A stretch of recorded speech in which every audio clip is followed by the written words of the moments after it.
Is there an AI hype, something that's like trending, that you actually think is dangerous for agencies? What I think is dangerous for agencies in terms of the AI hype is the shiny object syndrome, because every week there seems to be another, oh, try this tool here, try this tool here. And so people are jumping around so much, they're just not staying consistent with the one or two tools or the handful of tools that get the job done. Here's where I think it can be dangerous. If you're thinking about becoming a carpenter and you just buy different tools every week, you're like, this is dangerous. You're not making money.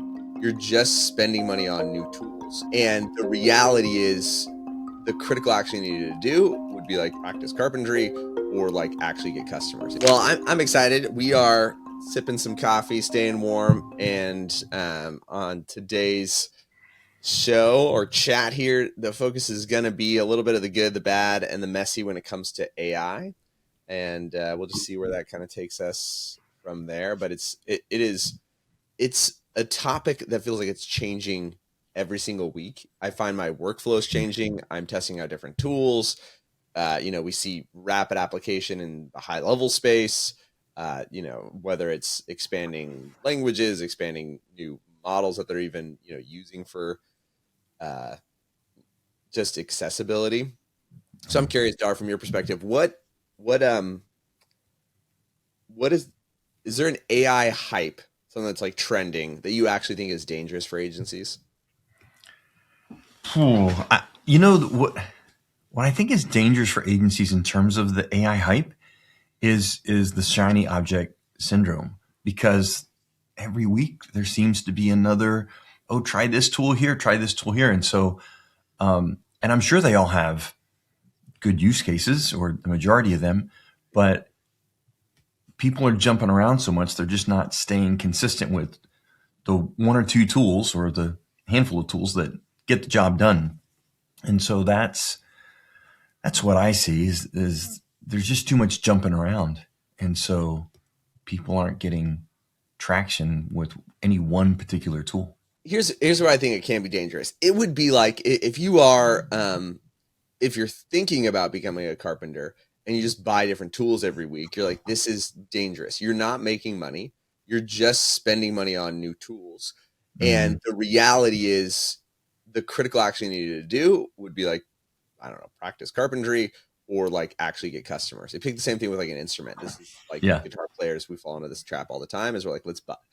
If I just buy a new guitar, that will make me a better musician. And you're like, nope, it's all about practicing with the tool that you have. That's what actually makes you better when you start shifting tools, because then you can actually appreciate the nuance. I think that's a really good take there. Mine actually is no code builders. And what I mean by that is I've seen a number of these AI wrappers, low or no code builders, to build your own platform. I'll call this like the OG, which honestly I never used, never got into, but it was called Bubble. I'm sure it's still around, but there's these like Bubble alternatives, Bubble spinoffs, and I've seen a number of them go out of business and everyone's projects are lost. And so it's surprising how often I hear this. So I think there's people, and it's usually in that agency space where you identify a problem. You're like, I'm not a technical founder. I'm not like a programmer.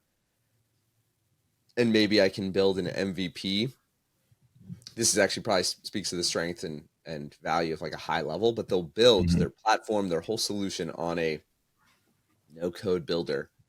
And literally the platform goes under and your code does not survive. And so I've seen people like trying to like, oh man, I want to pay you. I want to buy, can I just buy my code? Because ironically, the agency or this like, that kind of like agency solution did better than the builder platform for financial viability there. But it's, it's really important to consider where you're building. If you're going to do something like that or build on a high level. I think people have that question about high level sometimes. Is it going to stay around? Oh yeah. I have people regularly that will come to me in my coaching group and say, hey, so-and-so voice over here at such and such, it sounds better than high levels or more human than high levels.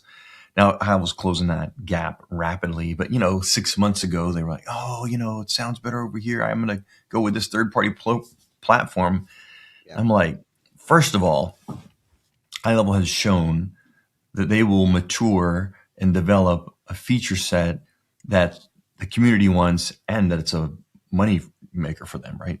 Yeah. And so, we've seen that happen with, from campaigns and workflow or campaigns and triggers to workflows and how workflows have matured and so forth. I'm like, secondly, even if it stays as it is, where there's someone else out there that's better than the voice to highlight, like your customers don't know. Like they're not in it every day. Like, oh, this voice from this one is better than this voice from this one, Yeah. right? Um, it's good enough. It's good enough. It answers questions, provides solutions, keeps people engaged, directs people, like it does what it's supposed to do. So No, for anyway, sure. but then the agency owner is distracted because I'm like, oh, this over here, and then how do I hook it up to that one? How does it integrate? And I'm like, It goes back to this. It reminds me of the story where I forget who the speaker was, but they were speaking. Oh, it was Simon Sinek. It was a Simon Sinek story. He's speaking at some Apple event, mhm, and he's in the car afterwards, and I forget if he was talking to Steve Jobs or some VP of product or something like that. And he said he'd spoken at like Microsoft, and Microsoft had given him like a Zune. I think it was like the iPod competitor. mhm, And he's saying like, oh, he takes the time to say how like Zune is a better product. He's like, hey, it actually does this better than the iPod, this better, this better, this better, all these things. And the Apple, I forget if it's Steve Jobs or just an Apple exec, was kind of like, I'm sure it is. Sure it does. Now this is like a quarter before the iPhone launched. And so yeah, there's we've seen that this year is like this has been like the retake over from Gemini, but the lesson is the things that help you to win in business are not it's not momentary like chart topping.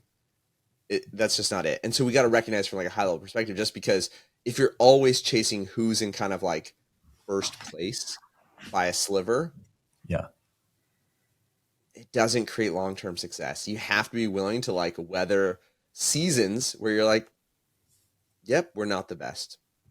We're just not in that category. We're not the best. But we got a vision for something that we're doing that is more meaningful. And this is kind of like if you break down like what is the business that you're in, most of us, especially if you're an agency, the business that you're in is not actually being the like most technically excellent business. This is actually an important distinction if you're depending on what your growth goals are.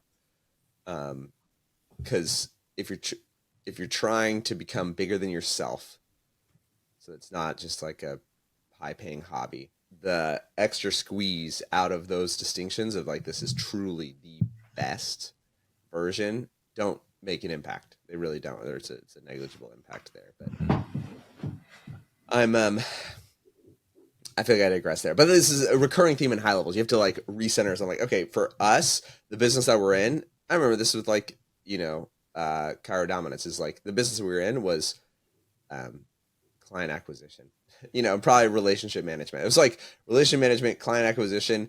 For most of them, they were not comparing, latency times for SMS sending, one platform versus the right, other. It's like right, they're going from nothing exists to something exists. So then it didn't matter if we were like, oh, I found a way to like, this was back, I'll tell you the equivalent of this sort of like nitpicking features or nitpicking performance. Years ago, people used to nitpick Twilio. It mm, was, I don't know if you remember this. There are other voice providers, and it was like, oh, you can find these random numbers. It turned out like all of them were like highly scammy numbers. They have very low deliverability, but they'll charge you much less, right, than Twilio charges. And so people would be like, let me yeah, find, Twilio's point. I remember back in the day, 0.007 cents per text or something like that. And like, well, I found yeah, someone else who's 0.0007 cents per text. I'm like, okay, congrats. They do this whole finagled configuration to yeah, take their, Twilio bill from $5 to 50 cents. And then it just I mean, it doesn't always happen this way, but in that case, I remember it was like it backfired in deliverability. It was just really poor. So you're sending really cheap text messages that no one was seeing. This is back in like 2021, and yeah, it's interesting. It's actually a good question for all of us to ask. Is like, what is the business that we're actually in? Very Mm, few of us are actually in like the technical AI business. We use it.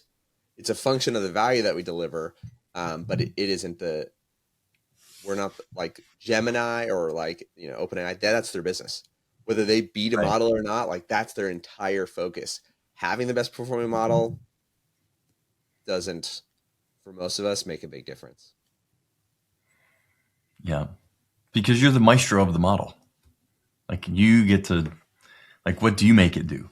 Right. Even if you have the best at your fingertips, Yeah, but make no mistake, as we're talking about high level is damn good. Like, you know, contender up there. that's But why I'm not saying it's bad. Well, actually, a lot of these right. things it's passed through anyways. So you're Yeah. like, and this is what people get at is, and like they just released all the voices from 11 Labs, and so Yeah. it's like, okay, rewind back 6 months, and they weren't using 11 Labs, and now they're like, well, the 11 Labs voices are better, and so guess what High Level does? They're like, cool, we'll bring in the 11 Labs voices. You know what I mean? So it was Yeah. like 2 weeks ago, you'd be like, oh, if you want the best, and it was, let's say, Hungarian. If you want the best Hungarian voice AI, it's not High Level. And so you do like a manipulated backflip to get it to all work together. And then High Level's like, oh, here you go.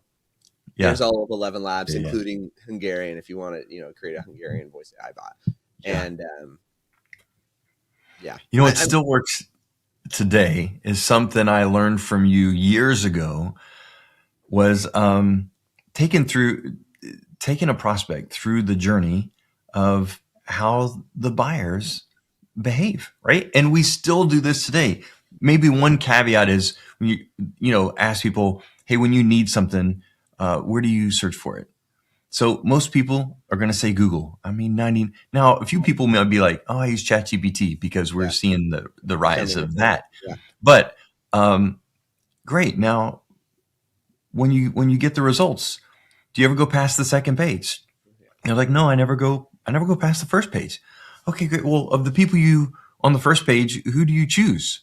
Well, I usually start at the top or highest and most reviews. Or do you call two or three? Sure, I do. And which one do you go with? Usually, whoever answers, right? And so Mm-hmm. that buyer behavior journey that you taught me 5 years ago Mm-hmm. is still consistent today when you're talking to someone and they're able to have that epiphany of, oh yeah, that's how my customers look for me. And then you tie that back to the tool that you're using to provide the solution to plug that hole. In this case, is high level. This is the adage: if it works on you, it'll work for you. And I think it's one of the most, I for like me, it's that. one of the most compelling because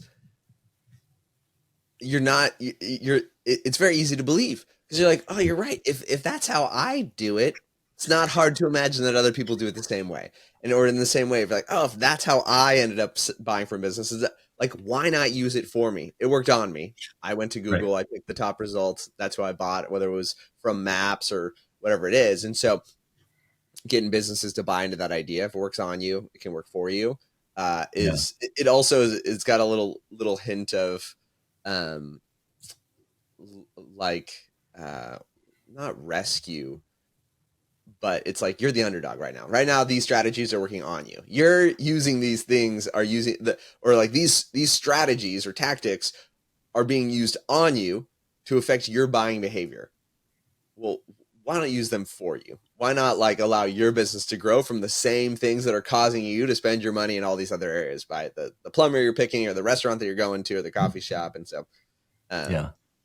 okay, where do you think AI is legitimately replacing humans versus just sounding cool? Where do you see that? Ooh. Um, Copywriting. Yep. Even though I think you get better results when you put better inputs in. Yep. Um, Assistant sort of stuff, you know, Sure. or maybe people who haven't had assistants in the past can now use GPT to help assist them. Hmm. Um, those two Like pop up for me ideation, immediately. like brainstorming. Ideation, brainstorming, yeah. Um, Where do you think it's just looks cool, or just sounding cool? Even then, it's not actually working. Like people are like hyping this. This is gonna replace and disrupt. And you're like, nah, not yet, not there yet. I don't know. I use it in different ways. I don't stop to think of it. Is it going to replace and disrupt? Because I I come at it from a positive perspective. I know people were like, "Oh, the world's ending, Yeah, disaster, and it's going to take over." yeah, And I think in the wrong hands, surely it can be used for bad. But I also think in the right hands, in the optimistic view of how we can use it in society, yeah. that it helps people, professionals and scientists and data collectors and doctors and stuff, calculate things faster, research things faster, that they can still put human minds on to validate. I like that. Um, I have an interesting yeah, one. Here, I'll give you go this. ahead. So I think I would agree. I think copywriting and ideation, brainstorming, like the Mhm, creative activity where the concept where there's no right answer, AI does incredibly well. I think this is a huge lift for folks that are like mhm, solopreneurs, where it used to be like, if I want to get my creative juices flowing, I had to put myself in a room with other people and start to brainstorm stuff. mhm, And I think you have the potential consequence of echo chamber. You definitely see that happen, where like AI is trying to. Uh, we say there's no right answer. There is preferred answers, and so it's mhm, trying to give you the preferred answer because think of it like social media. It's optimized to keep engagement high. It mhm, is optimized ultimately to time on platform. So they're like, which answer, when I give it to you, do you spend the most amount of time on platform? This is kind of an interesting like subtext to large language models, but I still think mhm. incredibly well. Here's a great example where I'm like, oh man, this is just a cool idea, and it like doesn't quite handle it. And I'm gonna call it like cross. Let's go complicated research. So I was trying to devise a an investment AI bot. I was like, I want you to. Uh, I literally talked through the strategy. I'm like, hey, here's the goal in 3 years. Mhm. And I was like, how would you go about getting there? And one of the things that it was mentioning is like, hey, because for whatever it's worth, I'm at. I don't own any multifamily. I don't own any multifamily real estate, like apartment buildings or anything like that. I've done like syndicated deals with like big stuff, but it was like, hey, why not buy? It was like a 10 to 30 unit. You should buy a 10 to 30 unit. It sort of like diversifies the doors, whatever, all this sort of stuff. It's like real estate investing. Mhm. And I'm like, sounds good to me. I'll anybody listening, the trick on these is you can get units that are, it's called like DSCR. The loan is approved based on the cash flow of the entity that you're buying. It's not Oh, based on your own.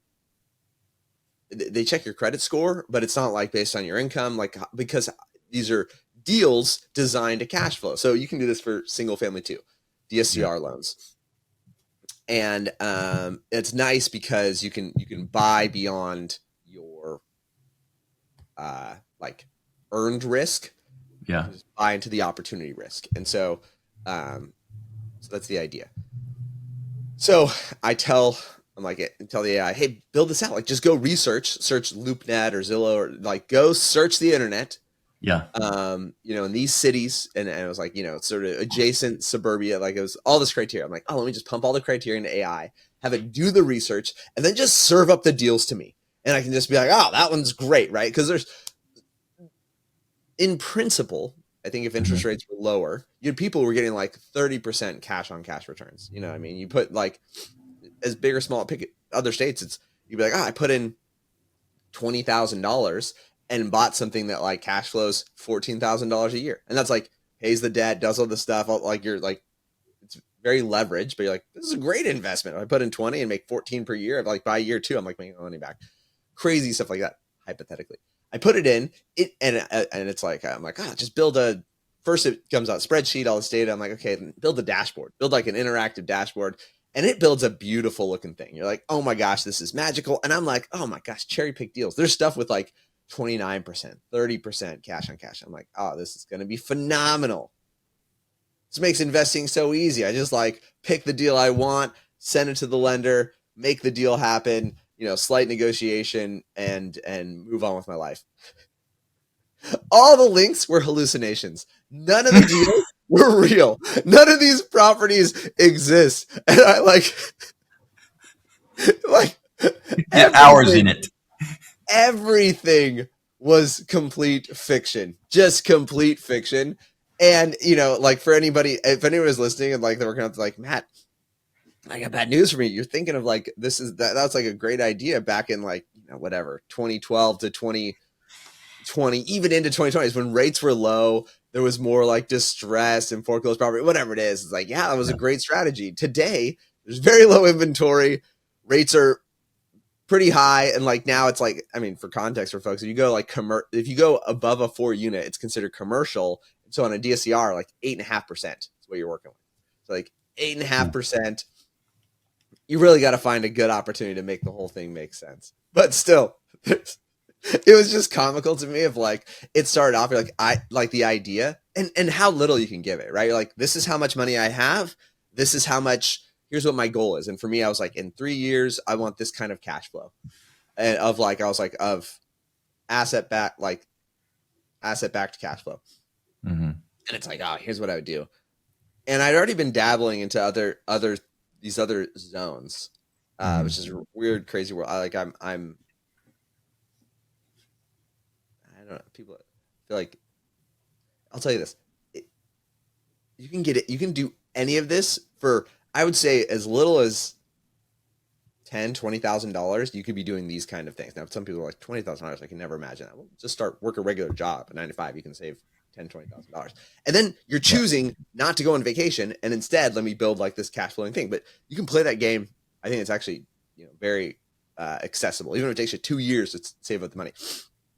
But in that same zone, I was also it's like having me buy planes. Uh, the whole world of this is not like a plane that I'm riding in. These are trainer planes for people to learn when they're getting their license, and you lease it back to like a training facility. And who knew? Buy a plane, and the reason why anybody does it is because you can write off the entire expense in year one because it's equipment. It's like heavy machinery. It's the same thing people buy like a car, Mm-hmm. kind of a thing, in Section 179 it. Anywho, this is an area Very where cool. AI hallucinations, I'm saying like it sounds cool. I was totally bought into this for these complex research backed like things. It so desperately wants to give you what you want to see that it just Yeah. lies. And this is really important to consider because I think a lot of people in the research world fall into this trap where they're like, I did my AI research. And unless you call it, like I had to be like, none of these links are real. It's like, oh, you are totally correct. Like, you know how far it would be for a human to make that their first draft? Like it's like it would have taken a human much longer, no doubt. Yeah. It would have they might have come back and be like, hey, disappointing news. There's literally no property that meets the criteria that you're looking for. But they would tell you that. The AI's like, done, turn it in. Clearly A+ assignment. Like, where do I get my medal? And you have to be like, oh, you just made all this up. It's like, oh yeah, my bad. I Yeah. You didn't prompt me to not make up the answer. So I think yeah, it's very interesting. You really have to like trust but verify, especially if there's consequence to what you're doing. Because imagine if you were doing that and making money decisions. I think I Mm-hmm. see the same thing if you're like looking for like tax advice and you're like, oh gosh, you better like really look for the source code. Otherwise, AI is going to feed you what you want to hear, a little bit of what you want to hear, to keep you on the platform rather than tell you the bad news that like, hey, there's no magic bullet or there's no magic solution here. So, yeah, I think on research, it sounds cool. Research, complex research, finding opportunities sounds cool, but um, it's not replacing humans. Like I absolutely have to actively participate. Yeah. Well, that's a great one to take to the bank, so to speak. Okay, All right. what are you finding for selling versus supporting AI? what's taking more of your energy? What's I can speak from my experience, but I'm curious what you're seeing with other folks, hearing from other folks. Um, So, I think oh, good. no, you go for it. I posed the question. So All right. So, selling it and fulfilling it. I think first of all, there can be the simple selling of it, and then there's the complex selling of it. And I think two people are like, oh, it can do all these things, it can do this, and it can do this. I'm like, just have it answer the phone. Like right now, they've got nothing. They've got voicemail after hours. Like just have it answer the phone and engage with people. You don't have to get into all the complex stuff. The other thing is, um, I think people think it's cool, but there's hesitation. When I say people, the general public, business owners, there's general hesitation, and there's adoption challenge, right? It's kind of like when, as technology has developed from the internet itself and dial-up modems and all that stuff and online purchasing. I remember online purchasing. For me, it was pretty slow. I was like, I'm not putting my credit card in that computer. No way. Who knows what's going to happen? Now everyone's got my, HighLevel's got my credit card. Amazon, hell, Matt, you've got my credit card. Everyone's got my credit card, right? Online purchasing. It's just the way the world works now. And we came around to the adoption of that. I think we're in the same place with AI. There is no doubt that every business, I generalize, will be using it in some form or fashion just as standard, status quo, whether, for answering incoming phone or text or helping them be more efficient, etc.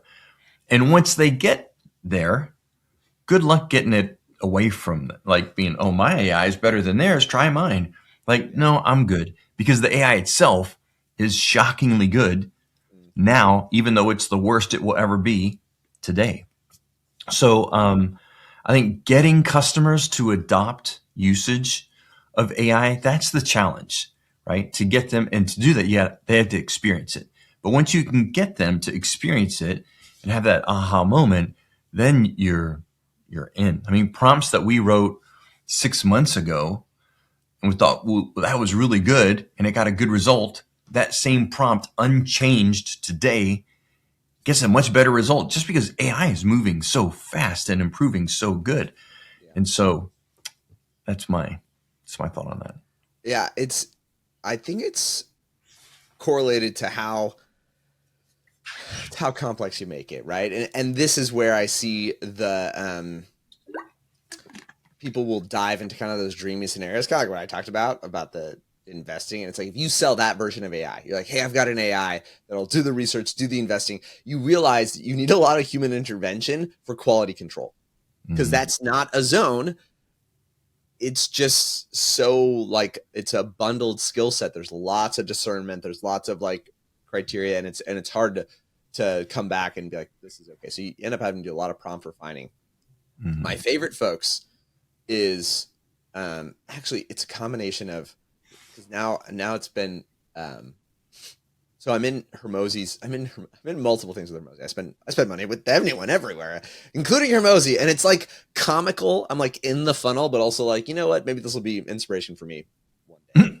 So his school group now costs $3,000 a month. So he sold it initially $18,000 for 6 months, and then he's like, "Hey, stay in here for $3,000 a month. It's capped at 1,000 folks." I don't even know what the number is, but think about that. Like his school, his just community, he's making $36 million a year.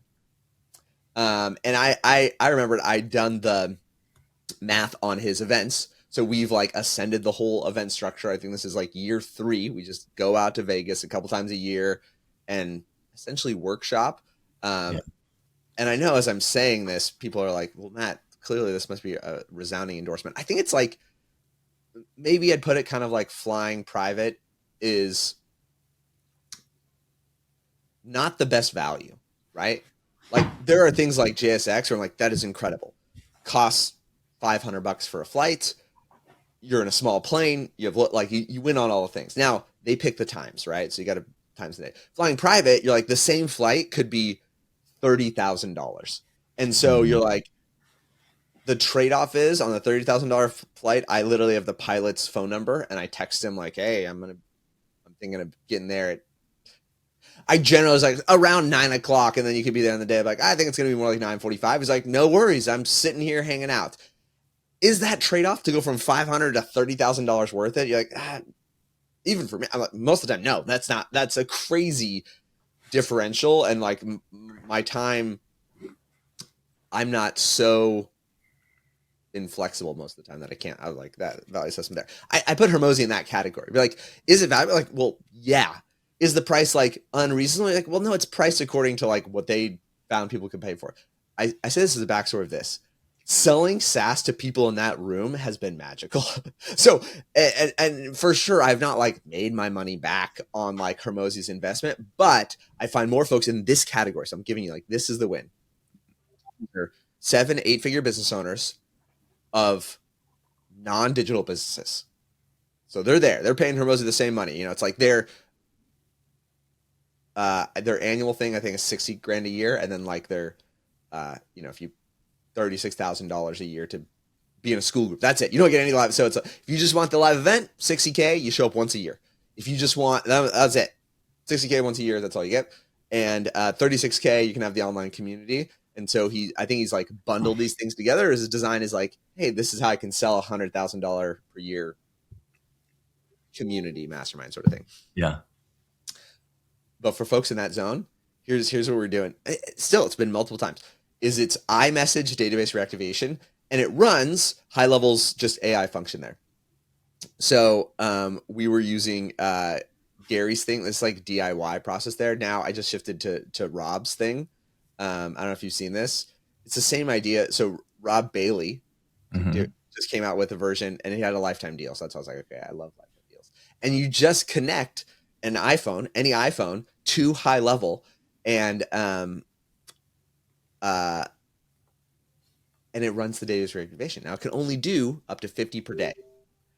So it's beautiful because these people have like thousands, and you're like, you're good for the next year.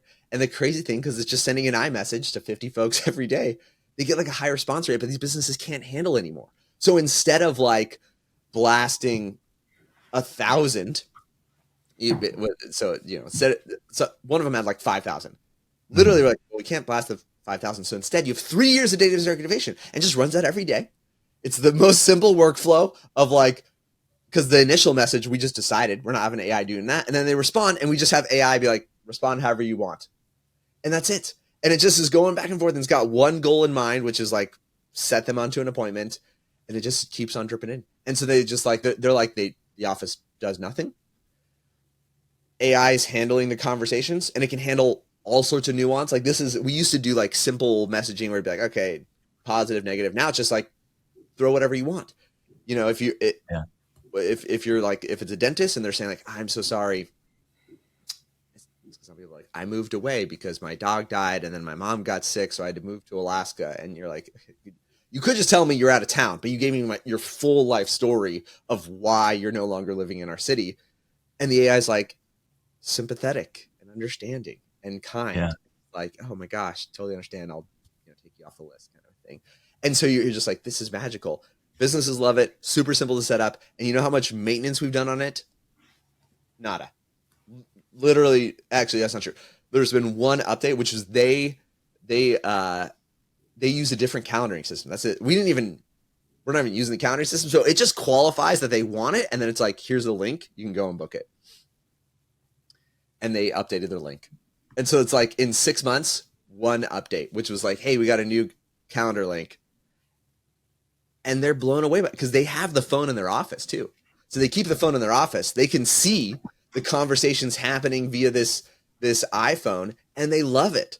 And they're like, they're just seeing all the positive conversations happening, and it's anywho. So that's on the spectrum of sales versus effort. Now, think of that. I had to spend $100,000 a year to be in the same room as these businesses to sell, $5,000 a year AI, database reactivation packages. Have not made money on this deal, but that like wasn't my intention there. But if I was doing that, like the effort, I would design. That's my preference. I would design a system where the AI is for those of us in the space, you're like, man, that's so simple, but it's very impactful.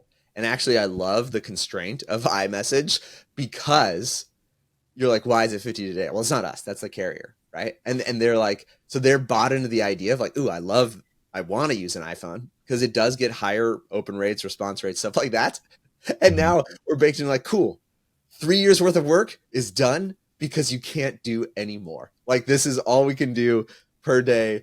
Let it like it's literally a drip setting executed once it's set up. Never need to touch it again. And HighLevel just keeps. I mean, I'm hoping.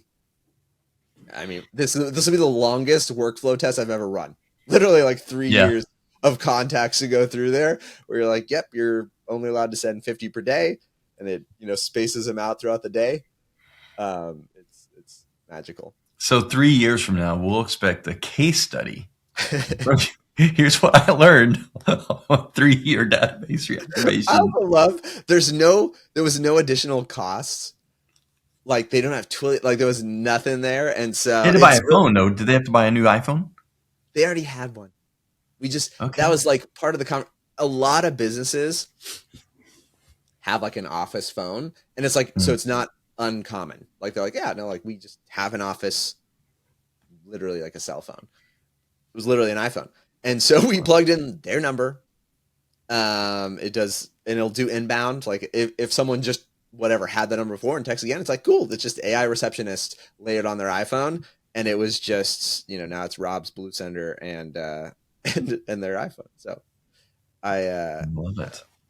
Look I at love it. Rob. Okay, final. I know. I was like, dude, this is good. So we'll see.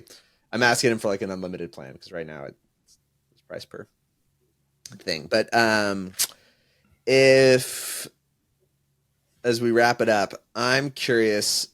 Okay, we could go this way. I'm gonna go with like what is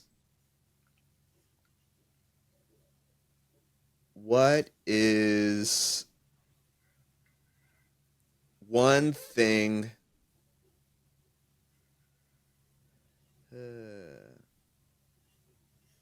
Okay, one tool you'd kill if you could.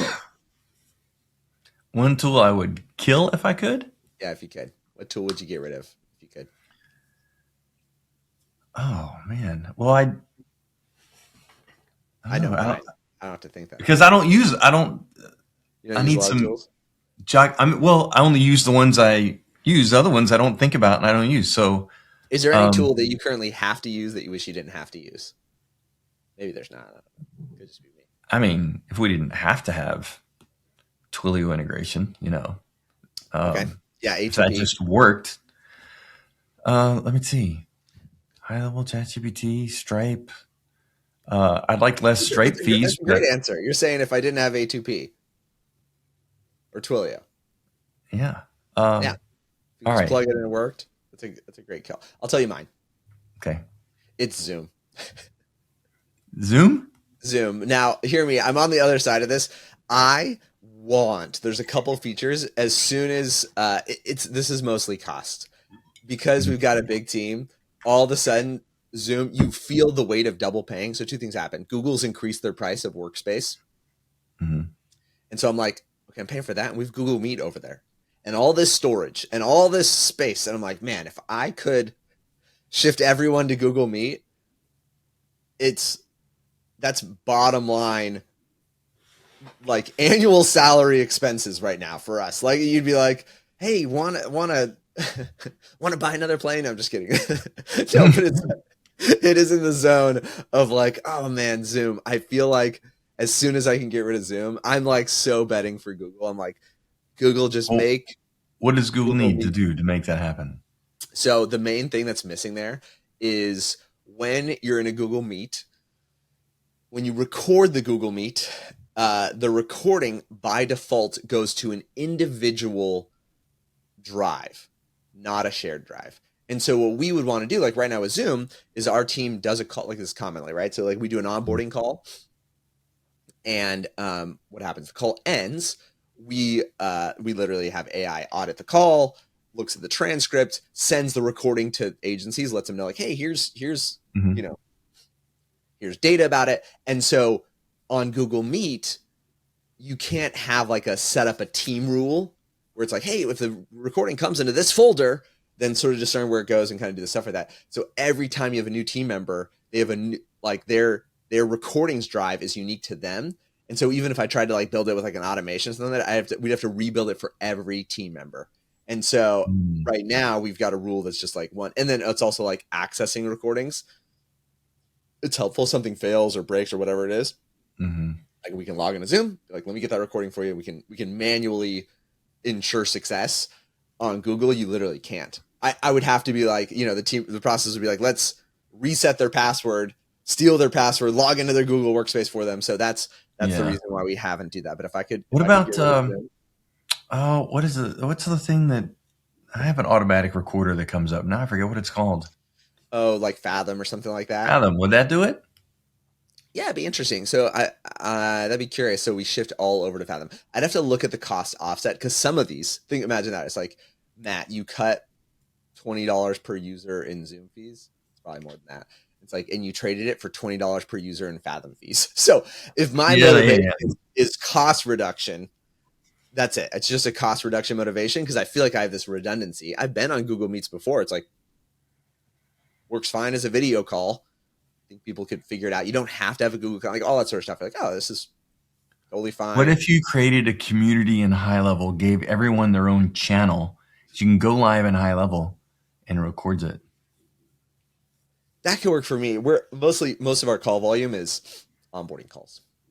Yeah. So we need I like mean, a great.